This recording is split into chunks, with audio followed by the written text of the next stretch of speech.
नमस्कार दोस्तों, मैं विनोद वाकोलिया एक बार फिर से आप सभी का हमारे YouTube चैनल धैर्य स्टडी पॉइंट पे स्वागत है। आज की वीडियो में अपन डिस्कस करने वाले हैं राजस्थान यूनिवर्सिटी द्वारा हिंदी लिटरेचर का जो सिलेबस डाला गया है पास कोर्स के लिए, उसका अपन सिलेबस देखने वाले हैं। सेमेस्टर फर्स्ट और सेकंड दोनों का इसमें सिलेबस देखने वाले हैं। बढ़िया तरीके से मैंने आपके जो एग्जाम पैटर्न रहने वाला है दोनों पेपरों का, उसको बढ़िया तरीके से मैंने यहाँ पर डिजाइन किया है। आशा करता हूँ आज की वीडियो आपको अच्छी लगेगी। दोनों पेपरों पर अपन बात करने वाले हैं, आपका सिलेबस क्या रहने वाला है। तो फ्रेंड्स, यदि चैनल पर नए हो तो चैनल को सब्सक्राइब करो, बेल आइकन को प्रेस करो, क्योंकि बीए से रिलेटेड वीडियो यहाँ पर मिलती रहती हैं और क्लासें भी यहाँ पर कंडक्ट करवाई जाती हैं। और जब एग्जाम लगती है उस टाइम यहाँ पर इंपॉर्टेंट क्वेश्चंस भी आपको देखने को मिलते हैं। ठीक है, तो यदि ये पीडीएफ आप लेना भी चाहते हो तो हमारा टेलीग्राम जो चैनल है वहाँ पर बहुत सारे स्टूडेंट जुड़े हुए हैं, वहां से आप जुड़कर इसको प्राप्त कर सकते हो। तो आइए वीडियो को स्टार्ट करते हैं। सबसे पहले फर्स्ट सेमेस्टर का अपन देख लेते हैं, जो दिसंबर में एग्जाम लगने वाली हैं। राजस्थान यूनिवर्सिटी ने जो कुछ दिनों पहले कैलेंडर जारी किया था उसमें भी साफ साफ बताया था कि आपकी एग्जाम फर्स्ट सेमेस्टर की दिसंबर में लगने वाली है। ठीक है, जो नॉन स्टूडेंट है वो भी इन बुकों को पढ़ सकता है, क्योंकि अभी जो सेमेस्टर सिस्टम लागू होगा या नहीं होगा इसका सामंजस्य बना हुआ है। तो आप इन बुकों को पढ़ लीजिए, आपकी अलग से कोई बुक नहीं आने वाली है। ठीक है, तो semester first BA part first Rajasthan university Hindi साहित्य। ठीक है, जो फर्स्ट पेपर रहने वाला है फर्स्ट सेमेस्टर में उसकी अपन बात कर लेते हैं। पहला पेपर आपका रहने वाला है आदि काव्य और भक्ति काव्य। ठीक है, ये 150 अंकों का ही होगा। बाकी की जो आपने पेपर देखे इतिहास के, ज्योग्राफी का आपने देखा और पॉलिटिकल साइंस का आपने पेपर देखा, ये सारे के सारे 150 अंकों के पेपर होने वाले हैं। ठीक है, तो यहाँ पर आप पेपर जो आप एग्जाम देने जाओगे वहां पर जो पेपर दोगे उस पेपर की मैं बात कर रहा हूं। कुल पेपर अंक 120 अंकों का वो पेपर रहने वाला है जो आप एग्जाम टाइम में वहां पर देख कर आओगे। उसमें से पास मार्किंग 48 अंक लाने हैं। यदि 48 अंक नहीं लाओगे तो बैक रह जाएगा, और यदि हिंदी साहित्य के दोनों पेपर रहते हैं तो फिर आप फेल कर दिए जाओगे। ठीक है, इसके बाद में आंतरिक मूल्यांकन यानी 17 अंकों के अंक भी आपके जोड़े गए हैं इस बार। तो 30 अंक इसके हैं, जिसमें से पास वहां से इसमें भी टेस्ट लगेगा आपका, जो कॉलेज होगी वहां पर टेस्ट लिया जाएगा। और उस टेस्ट में क्या क्या आने वाला है वीडियो के लास्ट में अपन देखने वाले हैं। ठीक है, इसी के साथ में अपन देख लेंगे। तो इसमें 12 अंक लाने अनिवार्य हैं वहां पर जो टेस्ट दिया जाएगा ना वो। ठीक है, तो ये टोटल कितने का हो जाएगा? 150 अंकों का हो जाएगा, सबको पता है। ठीक है, इसके बाद में प्रश्न पत्र अंक विभाजन। आखिरकार में आपका जो पेपर आएगा उसमें कितने कितने अंकों के कितने कितने क्वेश्चंस आने वाले हैं। इससे पहले आपको ये चीज देखना जरूरी है। ये तो मैं बढ़िया तरीके से समझा दूंगा, ये बहुत इंपॉर्टेंट की चीज है, एक बार समझ लो। एक पेपर का भी आप समझ गए ना, तो जो सेकंड पेपर है आपका सेकंड सेमेस्टर में वो भी इस प्रकार का सेम रहने वाला है। ठीक है, तो यहाँ पर सबसे पहले आपका सिलेबस है ना, जो कितनी इकाइयों में बांट रखा है? 4 इकाइयों में बांट रखा है। फर्स्ट इकाई में आदिकालीन काव्य की प्रमुख प्रवृत्तियां, आदिकालीन साहित्य की अंतरधाराएं। तो ये सिलेबस आपको मैं सारा पढ़कर नहीं सुना सकता, क्योंकि ये सारा का सारा सिलेबस मैं टेलीग्राम ग्रुप चैनल पर डाल दूंगा, वहां पर जुड़ जाइए।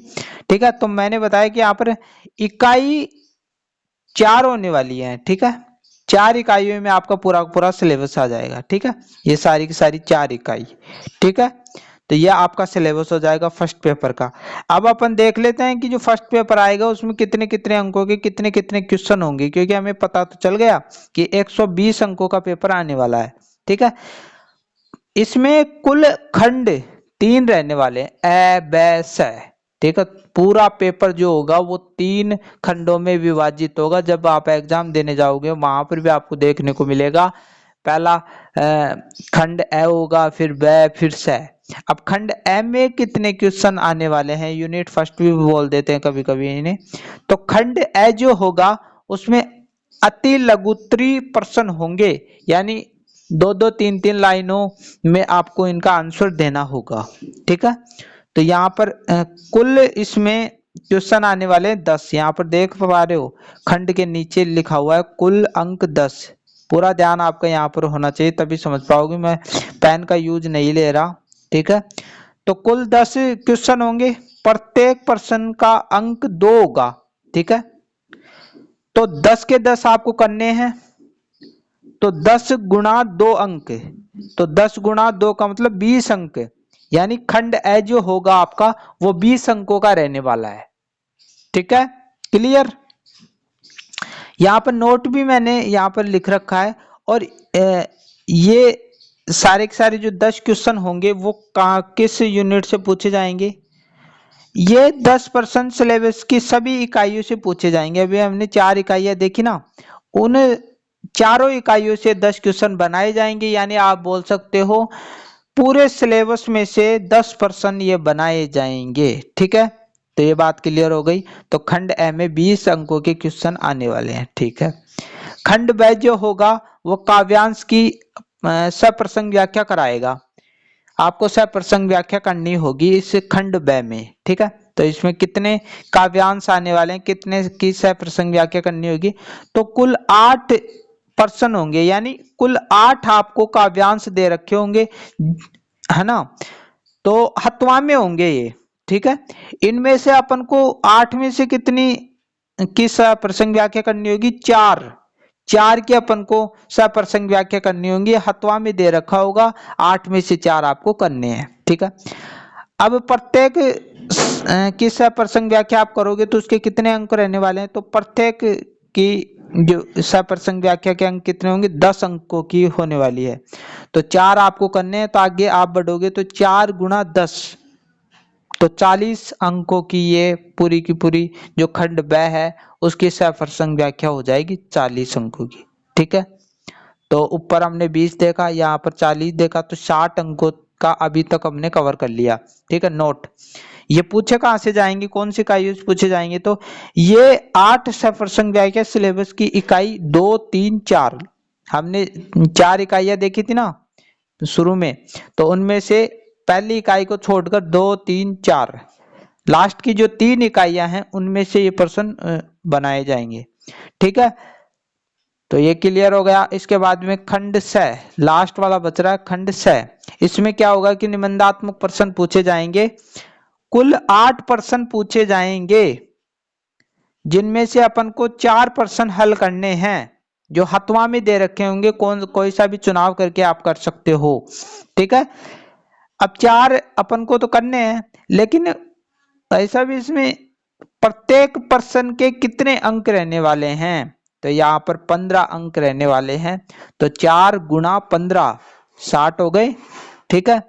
तो ऊपर लगाओगे, सबसे पहले खंड ए में हमने 20 देखे, खंड ब में 40 देखे, 60 और इसमें देखे 60, तो 120 अंकों का आपका पेपर पूरा पूरा हो जाएगा, ठीक है। तो यहाँ पर टोटल लगाया 20 प्लस 40 प्लस 60, 120 मार्क्स का पेपर हो जाएगा।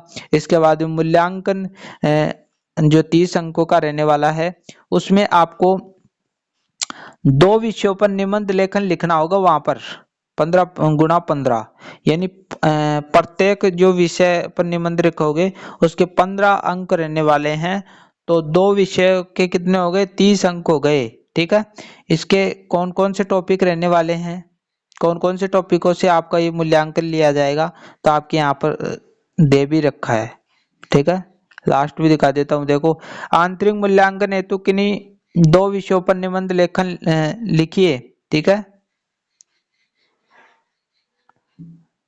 तो यहाँ पर ये देखो, ये टॉपिक सारे के सारे दे रखे हैं, इनमें से आपको 2 टॉपिकों पर वो अपने आप ही दे देगा, कोई 2 टॉपिकों पर आपको निबंध लिखना होगा, जो 15-15 अंकों का हो जाएगा। इसमें से कितने ला पा रहे हो, 12 अंक लाने अनिवार्य हैं, यदि नहीं लाते हो तो आपको फेल कर दिया जाएगा, ठीक है। तो फर्स्ट पेपर का हो गया।